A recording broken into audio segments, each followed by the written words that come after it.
डरना हमारे खून में नहीं है। मैं डरती नहीं हूँ, हम डराते हैं। और एक बात बता दूँ कि जिसमें हिम्मत है ना, जिसकी औकात है ना, वो सामने से आके वार करे, क्योंकि मारना बुज़दिलों का काम होता है, पीठ दिखाना बुज़दिलों का काम होता है। हम अगर मरेंगे तो सीने पे गोली लेके ही मरेंगे, ऐसे नहीं मरेंगे। और हाँ, एक बात और बता दूँ कि जिस दिन जो भी मुझे थोड़ा चेतावनी दे करके आए ना, वो ये भी सोच लेना कि हमारे पास भी बंदूक है, उससे फूल नहीं निकलेंगे। अगर पित्तल तुम्हारी से निकलेंगे तो पित्तल ही हमारी गोली से निकलेंगे, देख लेना ये बात। कि जो लड़े थे वो महाराणा है उनकी नज़र में, लेकिन कहा जाता है कि क्षत्रिय सिर्फ राजपूत नहीं है, जो लड़ाई करता है वो भी क्षत्रिय होता है, और यही हनुमान बेनीवाल भी कह रहे हैं। तो ये तो मैं कह ही रही हूँ, बाप को बाप कहने में शर्म कहाँ आती है। अगर वो कह रहे हैं कि वो क्षत्रिय है तो हाँ ठीक है ना, बाप तो फिर वही हुआ ना। बाप अगर क्षत्रिय है तो औलाद कौन हुई, बताइए। अगर नागौर वासियों को दिक्कत है कि वहाँ पर कोई ऐसा आंदोलन ना हो, तो देखिए इसके बारे में बैठ करके विचार विमर्श करना चाहिए, क्योंकि वहाँ भी हमारे भाई रहते हैं, वहाँ भी हमारा समाज रहता है। उसकी फर्स्ट प्रायोरिटी हमारी होती है कि हम उनको देखें कि कोई तकलीफ ना हो। वो विदेश से बैठ करके मुझे धमकी दे रहा था कि आपको जल्द ही, जैसे सुखदेव सिंह गोगामेडी को मारा गया है वैसे ही आपको मारा जाएगा।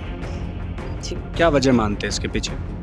वजह यही है बस, जैसे समाज सेवा इनको पसती नहीं है। हम समाज सेवा में आगे रहते हैं, इनको लगा था सुखदेव सिंह गोगामेडी चले गए, अब समाज की बातें कौन उठाएगा, तो वो चीजें मैं उठाती रहती हूँ। इन लोगों को वो पसती नहीं है। करीब 1.5 साल पहले राजपूत करनी सेना के राष्ट्रीय अध्यक्ष सुखदेव सिंह गोगामेडी के घर में घुसकर हत्या की गई थी। अब उनकी पत्नी पर हमला हुआ है। हालांकि हमला उनके पैतृक गांव में हुआ है, लेकिन लगातार उनकी पत्नी को भी धमकियां मिल रही थी। बातचीत करने के लिए शीला शेखावत खुद हमारे साथ मौजूद है। मैम, किस तरह और कहां पर ये हमला हुआ है? देखिए, मैं तो हैदराबाद में थी और वहाँ पे हमारी मीटिंग चल रही थी राष्ट्रीय राजपूत करनी सेना की, तो अचानक ही हमारे को जाना तो था गोगामेडी, लेकिन यहाँ पे कुछ कार्य हो गया तो मैं नहीं जा पाई। लेकिन अर्ली मॉर्निंग मुझे फ़ोन आता है कि अपने वहाँ पे फायरिंग हुई है, तो ये किसने की है, क्या की है, ये प्रशासन के द्वारा पता लगाया जा रहा है, क्योंकि वहाँ पे टीम पहुँच चुकी है। तो अभी पता चलेगा, फिर मैं आपको जानकारी दूँगी इस बारे में। कितने जने हैं, कोई कुछ पता चला अभी तक? हाँ, जैसे एडिशनल एसपी मैडम हैं वहाँ पे, उन्होंने बताया कि 3 से 4 जने उसके अंदर थे और उन्होंने पिस्टल निकाल करके ऐसे घर की तरफ फायरिंग करी 2 बार। जी। इससे पहले भी आपको धमकियां मिलती रही? हाँ, देखिए पीछे से आपको बता दूँ 3-4 महीने पहले की बात है, तो ये अपने विश्वकर्मा थाने में हमने एफआईआर भी दी थी। तो अभी वो केस तो चल ही रहा होगा, शायद हमने देखा तो नहीं है, लेकिन वो विदेश से बैठ करके मुझे धमकी दे रहा था कि आपको जल्द ही, जैसे सुखदेव सिंह गोगामेडी को मारा गया है वैसे ही आपको मारा जाएगा। जी। क्या वजह मानते हैं इसके पीछे?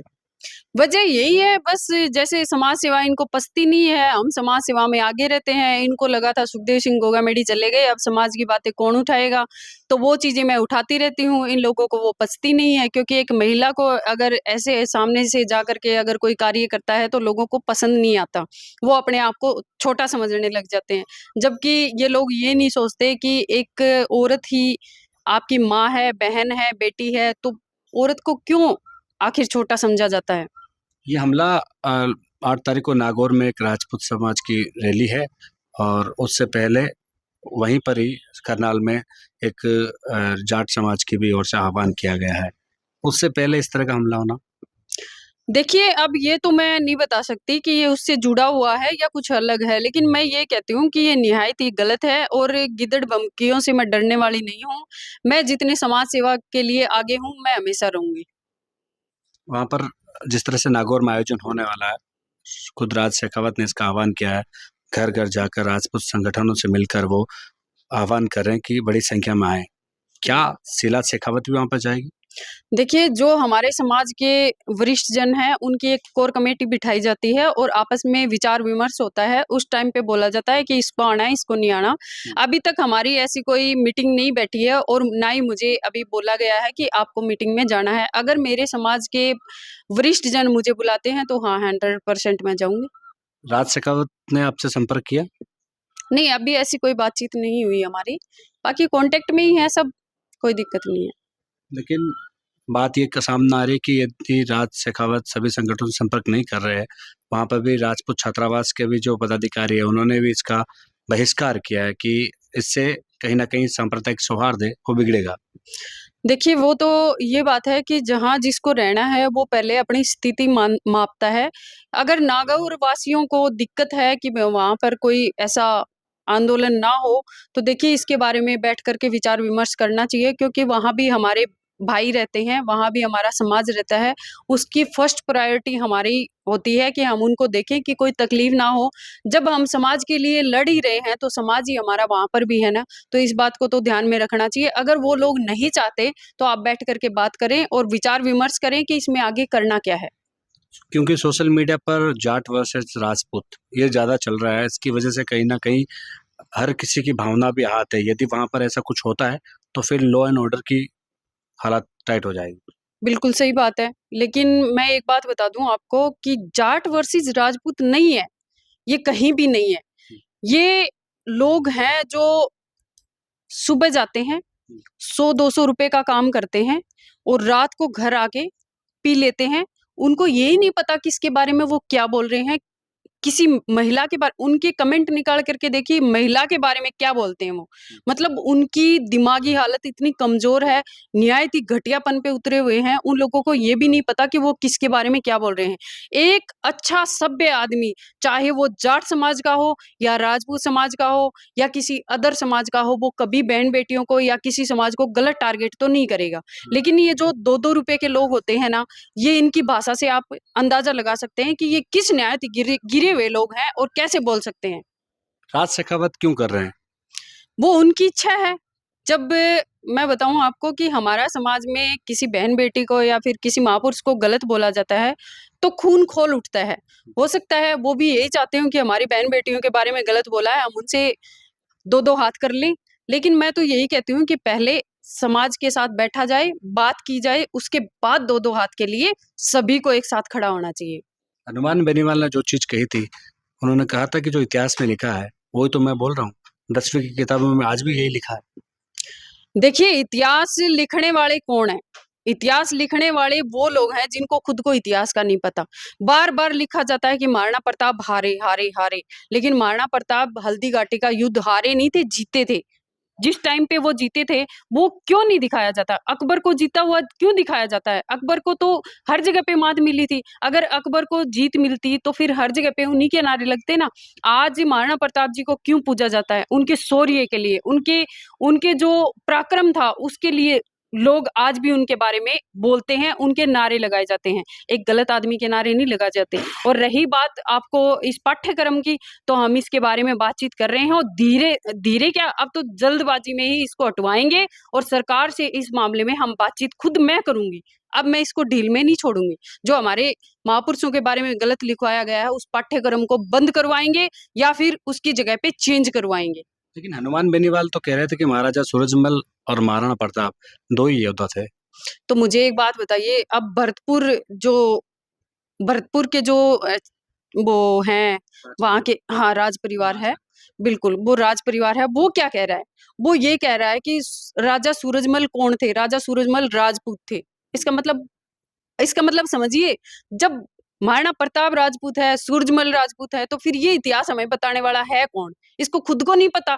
जब वो खुद के वंशजों के बारे में उनकी जाति बता रहा है, तो बेनीवाल हमें कौन बताएगा कि ये कौन है, कौन नहीं है? अरे, जो जिसने महाराणा प्रताप हो या सूरजमल हो या फिर वीर छत्रपति शिवाजी हो या महाराणा प्रताप या कोई भी हो, हमारे समाज में जितने भी महापुरुष हैं, मैं कहती हूँ जिन्होंने युद्ध लड़ा है, वो महान हैं। हम बताने वाले कौन हैं? जिसको खुद को 8वीं फेल होते हैं, वो क्या बताएँगे प्लस 2 में क्या बुक लगती है, क्या नहीं लगती?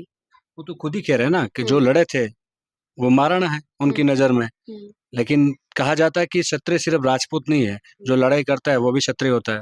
और यही हनुमान बेनीवाल भी कह रहे हैं। तो ये तो मैं कह ही रही हूँ, बाप को बाप कहने में शर्म कहाँ आती है? अगर वो कह रहे हैं कि वो क्षत्रिय है, तो हाँ, ठीक है ना, बाप तो फिर वही हुआ ना। बाप अगर क्षत्रिय है, तो औलाद कौन हुई? बताइए, वो भी क्षत्रिय हुई ना। फिर किसका इतिहास गलत बता रहे हैं? फिर एक बात बताइए, अगर मैं मेरे बारे में गलत बोलती हूँ, तो फिर दूसरे के बारे में क्या सही बोलूँगी? बहन-बेटियों को अगर गलत टारगेट करता है, तो फिर क्षत्रियों की बहन-बेटियाँ, मतलब उनकी भी तो वही हुई ना। जब हमारी बहन-बेटियों को टारगेट करते हो, तो वही आपकी हुई, क्योंकि आप खुद कह रहे हैं कि हम क्षत्रियों से निकले हुए हैं। तो क्षत्रिय हो, तो फिर अपना इतिहास बताओ ना। इनका इतिहास कहीं है? अरे हमारा इतिहास उठा करके देखिए, जिस महाराणा प्रताप के बारे में आप बात करते हो, 208 किलो की जो तलवारें होती थी ना, वो लेकर के लड़ते थे।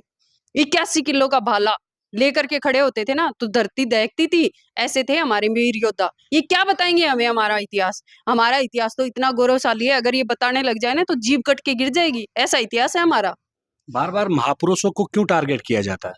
सस्ती पॉपुलैरिटी के लिए। इन लोगों को और कुछ आता नहीं है, बार बार महापुरुषों को टारगेट करते हैं। आज महापुरुष से एक बात बताइए, चलो बीता जमाना महापुरुष पहले होते थे, महापुरुष आज हमारे बीच में नहीं है, उनको क्यों खोद के निकाला जाता है? क्यों उनको बार बार गलत साबित करना चाहते हैं ये लोग? अरे अगर तुम्हारी बहस महापुरुषों से है तो हमसे आकर के बात करो, सीधा करो ना। मैं कहती हूँ फोनों पे क्या अनगढ़ बयान करते हो, क्या लोगों को बताते हो? तुम्हारी अगर यही इच्छा है कि महापुरुषों के बारे में तुम्हें ज्ञान नहीं है और ज्ञान लेना है, तो हमारे पास आओ, हम बताएंगे कौन है हमारे महापुरुष। तुम्हें तो पता ही नहीं महापुरुष होते क्या है, क्या बताओगे तुम महापुरुषों के बारे में? लेकिन वो कहते हैं कि महापुरुषों का बचाव करने वाले जो छोटे मोटे संगठन है, जिन्होंने राजपूतों का ठेका ले रखा है। ठेका कोई नहीं लेता, ठेका जो समाज देता है ना वो लेता है। अगर मेरे अंदर मेरी हिम्मत है ना तो समाज मुझे अपनाएगा, अदरवाइज बिल्ले कुत्तियों को कोई नहीं अपनाता, समझे? और ठेका लेने वाली बात नहीं होती। समाज जिसको अपना दायित्व देता है, समाज का दायित्व वही लेता है, चाहे वो सुखदेव सिंह गोगामेडी हो, चाहे कोई और हो, चाहे मैं हूँ, चाहे कोई और हो। लेकिन यदि नागौर की सभा होती है तो कहीं ना कहीं दो समाजों के बीच द्वेष पैदा होगा। देखिए ये तो बात है ही, क्योंकि एक इंसान की वजह से दो जो समाज होते हैं उनमें बंटवारा होता है।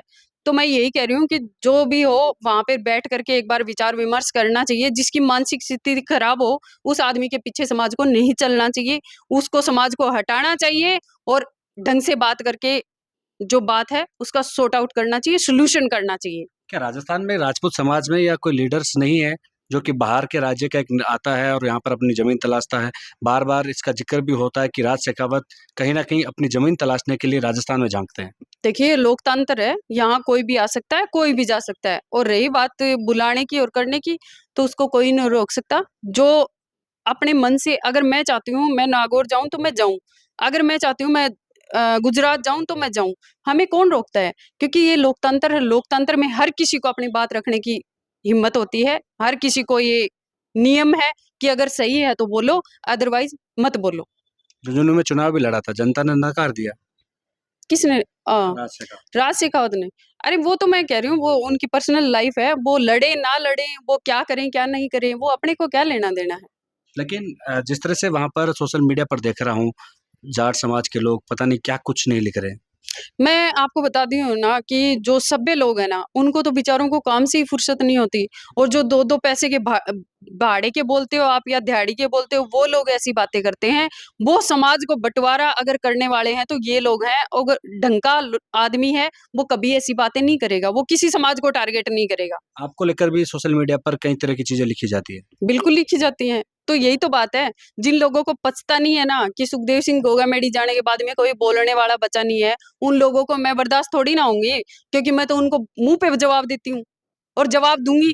जब तक सांस रहेगी तब तक जवाब दूंगी, मैं पीछे हटने वाली नहीं हूँ। इस तरह से हमलों से आप डरेगी?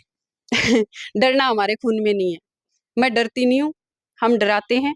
और एक बात बता दूं कि जिसमें हिम्मत है ना, जिसकी औकात है ना, वो सामने से आके वार करे। क्योंकि मारना बुजदिलों का काम होता है, पीठ दिखाना बुजदिलों का काम होता है। हम अगर मरेंगे तो सीने पे गोली लेके ही मरेंगे, ऐसे नहीं मरेंगे। और हाँ एक बात और बता दूं कि जिस दिन जो भी मुझे थोड़ा चेतावनी दे करके आए ना, वो ये भी सोच लेना कि हमारे पास भी बंदूक है, उससे फूल नहीं निकलेंगे। अगर पित्तल तुम्हारी से निकलेंगे तो पित्तल ही हमारी गोली से निकलेंगे, देख लेना ये बात। सुरक्षा व्यवस्था आपकी पर्याप्त है? हाँ अभी तक है, बाकी एक आधुनिक हथियारों के लिए भी हमने डिमांड की हुई है। तो अगर मिल जाता है तो ठीक है, अदरवाइज हम अपनी सुरक्षा खुद करेंगे और जो सरकार ने हमें दे रखे हैं वो करेंगे। शीला शेखावत सुखदेव सिंह गोगामेडी की धर्म पत्नी, जो कि अभी राजपूत करनी सेना की कमान खुद संभाल रही है, कार्यकारी राष्ट्रीय अध्यक्ष भी यही है। और ये कहना है कि लगातार जिन पर धमकियां मिल रही थी और अब जब हमला हुआ है तो कहीं ना कहीं ये कह रहे हैं कि सुरक्षा की मांग भी ये साथ साथ कर रहे हैं। और ये कह रहे हैं कि यदि सामने से पित्तल आएगा तो फिर पित्तल का जवाब पित्तल से दिया जाएगा, ना कि फूलों की बारिश से। कैमरा सहयोगी मनोज के साथ विशाल शर्मा, जयपुर, राजस्थान तक।